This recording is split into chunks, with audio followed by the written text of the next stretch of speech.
Baik, Assalamualaikum warahmatullahi wabarakatuh. Waalaikumsalam warahmatullahi wabarakatuh. Baik, di sini kami dari kelompok 6 ingin mempresentasikan hasil diskusi kami mengenai jenis-jenis penelitian. Kelompok 6 yang beranggotakan seperti slide yang sudah ditampilkan, dan langsung saja pada materi awal yang langsung dibacakan oleh Rozi Eka Putri. Kepada Rozi, dipersilakan.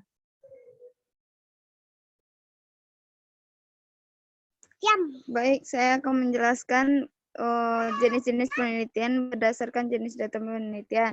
Yang pertama, penelitian primer, ada studi kasus, survei, dan eksperimen. Penelitian primer. Data primer adalah data yang diperoleh langsung dari subjek penelitian. Dalam hal ini, peneliti memperoleh data atau informasi langsung dengan menggunakan instrumen-instrumen yang telah ditetapkan. Data primer dikumpulkan oleh peneliti menjawab pertanyaan-pertanyaan penelitian. Pengumpulan data primer merupakan bagian internal dari proses penelitian dan yang seringkali diperlukan untuk tujuan pengambilan keputusan. Data primer dianggap lebih akurat karena data ini disajikan secara menurut Indrianto dan Supomo dalam Purhantara 2010 halaman 79.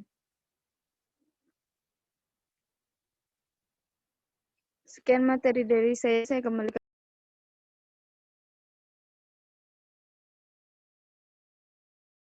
Baik, terima kasih kepada Rozeka Putri. Selanjutnya, materi selanjutnya yang akan dibacakan oleh Rizda Silvia. Kepada Rizda Silvia, disilakan.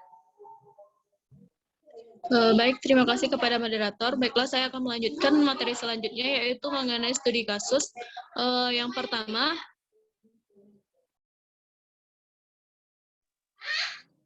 studi kasus. Penelitian studi kasus adalah suatu proses pengumpulan data dan informasi secara mendalam, mendetail, intensif, holistik, utuh, naturalistik, dan sistematis tentang orang, kejadian, sosial setting, ataupun kelompok dengan menggunakan metode dan teknik serta banyak sumber informasi untuk memahami secara efektif akan orang, kejadian, latar sosial tersebut berjalan atau berfungsi sesuai dengan prosedur atau konteksnya. Kasus yang dapat diteliti berupa satu orang, keluarga, atau peristiwa kelompok terbatas, sehingga peneliti dapat menghayati, memahami, dan mengerti objek tersebut. Yang kedua ada survei. Penelitian survei adalah penelitian yang melibatkan banyak sampel dan dalam pengambilan datanya menggunakan angket atau kuesioner dan wawancara, tetapi bisa juga dilakukan dengan observasi untuk memperkuat pendapat akan hasil yang diperoleh. Dalam pengambilan sampel, minimal ada 10% dari jumlah total populasi yang ada. Penelitian survei juga memiliki kelebihan dan kekurangan, sehingga sebagai peneliti sebaiknya mempertimbangkan faktor-faktor yang ada dalam melakukan sebuah penelitian, sehingga bisa meminimalisir kekurangan atau bias data dalam hasil penelitian. Dalam melakukan penelitian survei juga memiliki langkah yang harus dilakukan, diantaranya yaitu menentukan masalah penelitian, membuat desain survei, mengembangkan instrumen survei, atau menyusun menentukan sampel, melakukan pretest, mengumpulkan data, memeriksa data, mengkode data, data entry, pengolahan dan analisis data, interpretasi data, serta membuat kesimpulan serta rekomendasi. Sekian materi dari saya kembalikan kepada moderator. Baik, terima kasih kepada Rizda Silvia. Selanjutnya, untuk materi selanjutnya yang akan disampaikan oleh pemateri 3, yaitu Wahyuni Putri. Kepada Wahyuni Putri, disilahkan. Baiklah, terima kasih moderator.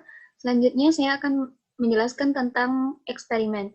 Penelitian eksperimen merupakan salah satu-satunya metode penelitian yang benar-benar dapat menguji hipotesis mengenai hubungan sebab akibat.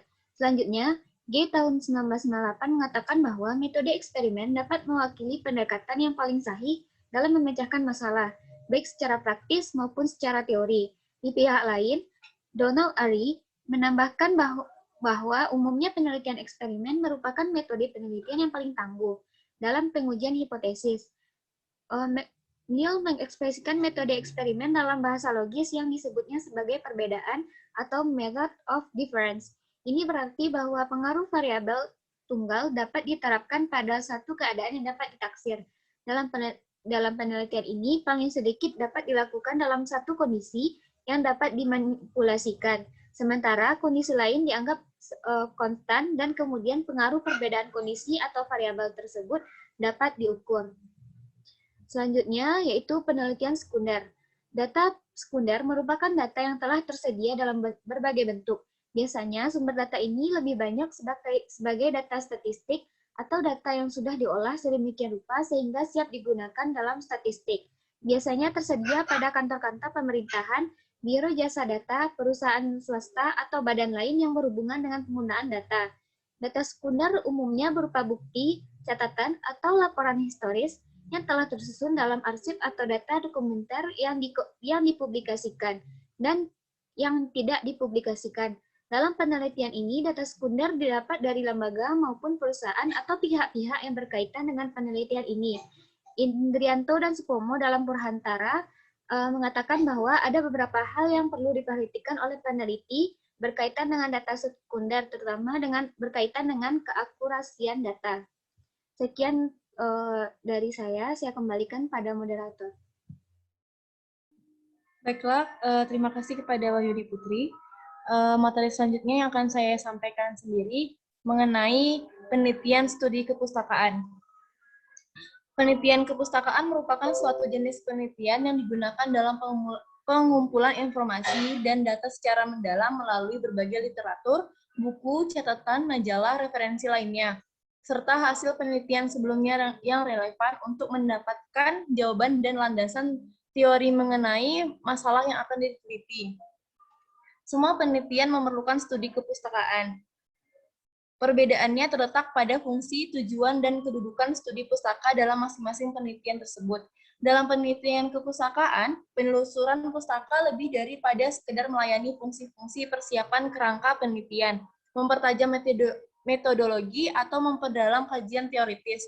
Penelitian kepustakaan dapat sekaligus memanfaatkan sumber kepustakaan untuk sumber data penelitiannya, tanpa melakukan penelitian lapangan.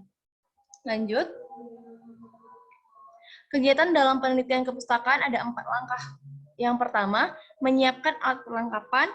Alat perlengkapan dalam penelitian kepustakaan berupa pensil atau pulpen dan kertas catatan. Yang kedua, menyusun bibliografi kerja. Bibliografi kerja ialah catatan mengenai bahan sumber utama yang akan dipergunakan untuk kepentingan penelitian. Yang ketiga, mengatur waktu. Dalam hal mengatur waktu ini, tergantung personal yang memanfaatkan waktu yang ada. Bisa saja merencanakan beberapa jam satu hari, 1 bulan, terserah bagi personal yang bersangkutan memanfaatkan waktunya. Yang terakhir, ada membaca dan membuat catatan penelitian. Artinya, apa yang dibutuh dalam penelitian tersebut dapat dicatat, supaya tidak bingung dalam lautan buku dan begitu banyak jenis dan bentuknya. Sekian dari materi yang saya sampaikan.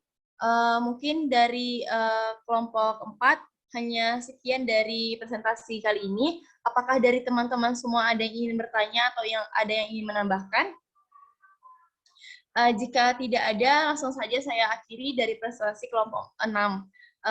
Mungkin sekian dari presentasi kami. Saya akhiri. Assalamualaikum warahmatullahi wabarakatuh. Waalaikumsalam warahmatullahi wabarakatuh. warahmatullahi wabarakatuh.